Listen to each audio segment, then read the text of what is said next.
হাজার হাজার মন ধান এখন আর এমন অবস্থায় রূপান্তরিত হয়েছে। একটু আগে আপনারা দেখবেন, আমি দেখিয়েছিলাম যে ধান গরম হইতে হইতে ধানের ভিতর জ্বালার জন্ম নিতেছে, চারার জন্ম নিতেছে। এই ধান কাটে কোনো লাভ নাই। এই ধান যারা কাটতেছে তাদের আরো মহাবিপদ। কেটে কিছুটা রাখছিল, এগুলো এখন গরু খাবে কি, মানুষ খাবে কি, এক মানবিক বিপর্যয় দেখা দিয়েছে। এই জায়গায় সবচাইতে ইম্পর্টেন্ট হলো এখন সহযোগিতার হাত বাড়িয়ে দেওয়া। আরেকটা অভিযোগ এখানে করতেই হবে, এই পিআইসির অপরিকল্পিত বাঁধের কারণে এই দশা হয়েছে। পানি নিষ্কাশনের কোনো ব্যবস্থা নাই। পানি যে আসবে, বৃষ্টির পানি, পানি যাবে কোথায়? হাওর হয়ে গেছে উপরে, বিল নাই, বিলকে কয়ে ফেলছে শুকাইয়া, পানি ধরার জায়গা নাই। আগে যেমন ছিল বড় বড় বিল ছিল, বৃষ্টির পানিকে বিলে জমা হতো, এটাও নাই।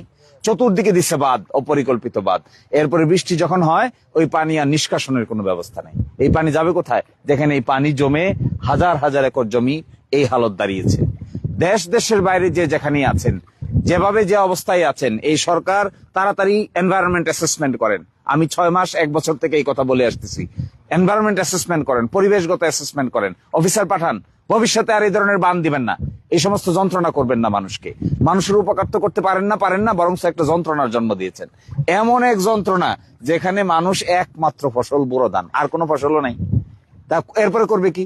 এটা নিয়ে যাওয়ার পরে নিজে খাবে কি, পরিবার রেখা হবে কি, গরু রেখা হবে কি, আর সন্তানাদিদের লালন পালন করবে কি করে? এই অবস্থায় এখানে কাউকে দোষে লাভ নাই। সরকারের উচিত এখানে লোক পাঠাবেন, অ্যাসেসমেন্ট করবেন, করে এখানে এমন পরিবেশ ভবিষ্যতে আনতে হবে যেন শুধু এই হাওর না, সায়ার হাওর থেকে শুধু চেষ্টা করলে কাজ হবে না। এই সমস্যা পুরা ভাটি অঞ্চলের এর মধ্যে, এটা রফিনগর অঞ্চলের দিকেও আছে, খালিয়াজুরির কিছু হাওরে আছে, ওইদিকে আমি দেখছি ইটনা মিটাবনের কিছু হাওরে আছে, এদিকে দিরায়ে আছে, জামালগঞ্জে আছে, মধ্যনগরে আছে। এই পুরা নিম্নাঞ্চলের একই হালত। এখানে অপরিকল্পিত বাঁধ দিয়ে পানি নিষ্কাশনের কোনো ব্যবস্থা রাখা হচ্ছে না। এখানে আপনারা অপরিকল্পিত বাঁধ দিবেন না, অপরিকল্পিত বাঁধ না দিয়ে ইন্টিগ্রেটেড প্ল্যান করতে হবে, সমন্বিত